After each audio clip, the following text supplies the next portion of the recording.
So this entire match probably costs a total of like, I don't know, like $10. Yeah, $10 of change. Close to it with tax, depending on where you live. Okay, so we're gonna have ProJo, House of 3K ProJo, going up against GJ. So ProJo rocking Mewtwo like we were talking about, going up against Ryu. And again, like you said, this matchup can be kind of scary for Mewtwo. He does have that bugaboo being an incredibly light character against a character of Ryu.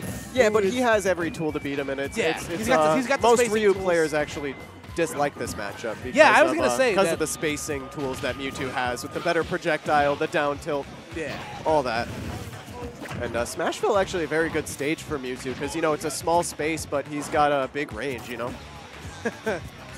It's not about how big it is, it's how much you can utilize it. Down tilt to the up, to the... You got to be making those jokes with Mewtwo's tail on the screen, Koopa. Yeah, pretty much. Anyway, before I go completely off the rails, good job there from GJ, taking that first stock.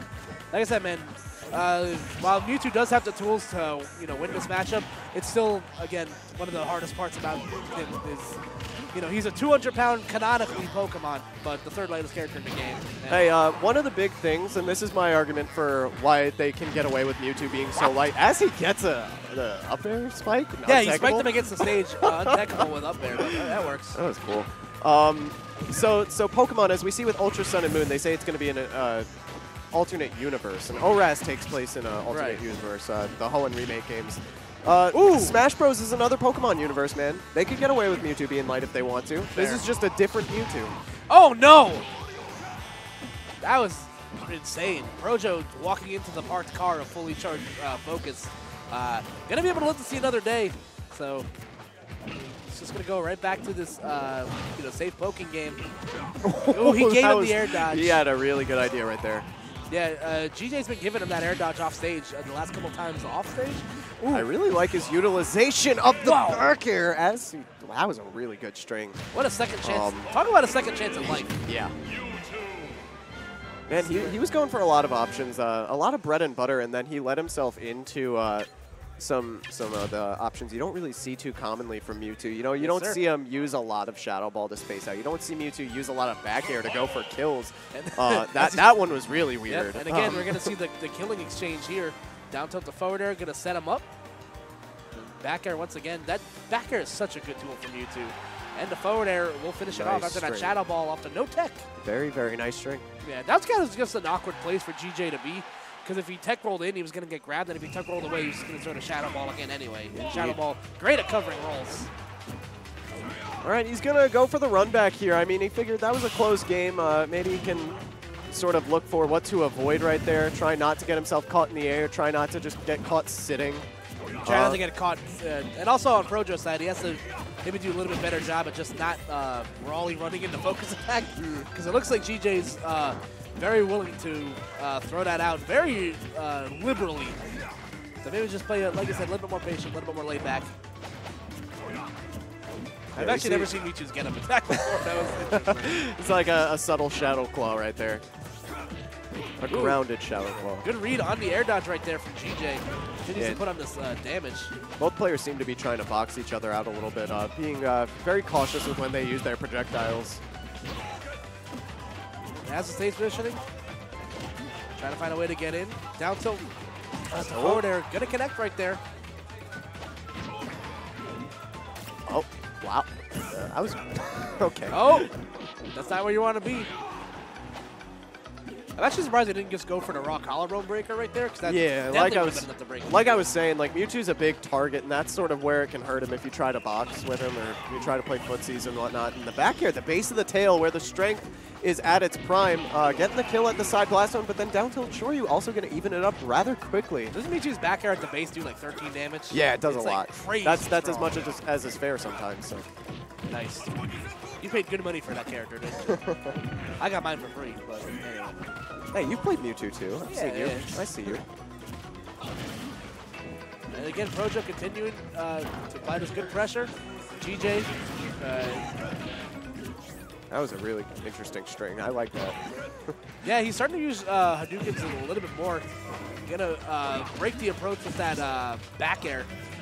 I noticed ProJo really likes using a Shadow Ball, and I guess GJ sort of playing that whole if you can't beat him, join him with the Hadouken. So yeah, Shadow Ball's a good projectile, I can imagine, in this matchup. One of the best in the game. I think a top 3 projectile, in my opinion. It does 26 damage, and you can sort of pick and choose how much you want it to do, how much you charge it.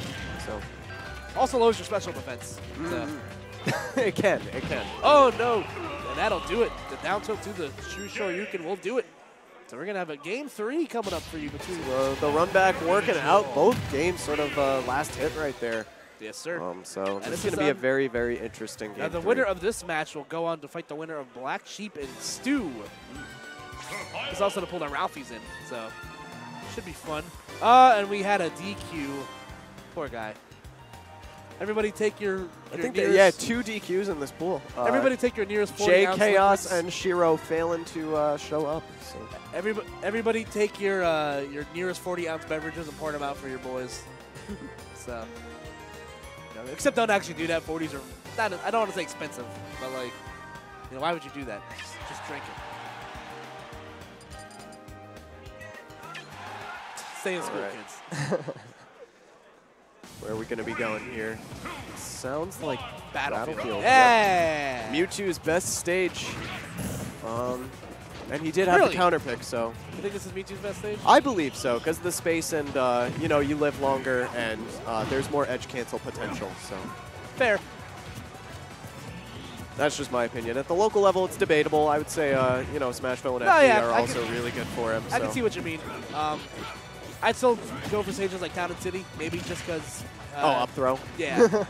Just because that vertical KO ability is so important. But in this matchup specifically, I can definitely see why you'd want to go there, because you want to give yourself as much vertical survivability as possible against Ryu. As you saw, he died pretty early, and Olin should have died early that first game to the True Shoryuken. So we'll see how this works out for ProJo here. Right now, he's getting kind of screwed up in the early goings. GJ seems to have made all the proper adjustments, just as I say that, in a very unfavorable position, but makes his way back safely. Yeah, very back and forth set, man. These players are right on each other's toenails. I was gonna say, GJ trying to stall his momentum with the Hadouken almost cost him his life right there. ProJo just a little bit slow off the edge. Back air, once again, gonna make a great approach tool. It seems like ProJo is struggling to find a comfortable landing and is rather hesitant on his aerial choices. Yeah, getting stuffed by Ryu's feet and stuff. So, I mean, Ryu's back air is busted. Yeah, it's like +6 on block. As we say that, he just gets to the top left corner of the blast zone right there. Shield pressure gonna miss. I like the attempt though. At that point, he had nothing to lose because he was gonna snap the ledge anyway. Indeed. I see both players getting maybe a little antsy right there. I see GJ just kind of swinging to hope to get the stock. Okay, cross-up forward smash to the True Shoryuken. I've noticed ProJo seems rather committed to just his shadow balls, his grabs, and his forwarders. He doesn't really seem to be utilizing the down tilt or dash attack nearly as much as a Mewtwo should be. Yeah, that's really interesting. I guess maybe it's just a personal thing, but. Oh, the up smash though is going to take it 0-0. Both players holding on to their winner bracket life right here. Yep, let's see, you know, who will break through first. You see ProJo getting things started already off the ledge right here, and GJ trying to get back to neutral. Again, you see him starting to use the down tilt a little bit more now that he's at the ledge. Yeah, that was I think he just used his nair for the first time as well. So now is a better time than ever to utilize some of those options you haven't been using. Facts, my guy. Yeah, forward air once again to break the combo. Hey, nice use of the confusion. Again, you can definitely cut the tension with a knife right here. DJ off stage, gets the up air. Yeah, both characters at kill percent. Yeah, pretty much. Mewtwo the toothpick, Ryu the iron board. Oh, here we go. Continuing to chase off stage.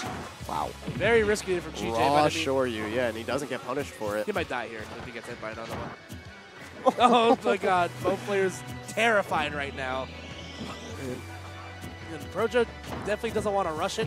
That's definitely where you're starting to see the wheels come off for a lot of these players in these last. Oh, that's curtains. That is it. There we go. Even with Battlefield being as big as it is, Mewtwo is just a big target, a light target at that, and ProJo is going to be getting sent to losers bracket in a nail biter set. What a fun one to watch, man. There we the go. battle of the DLC top tiers. Yeah, a bad air dodge into the ground actually cost him right there, and that one forward air set him up perfectly. Like the one forward air sent him from like 50 to like a lot.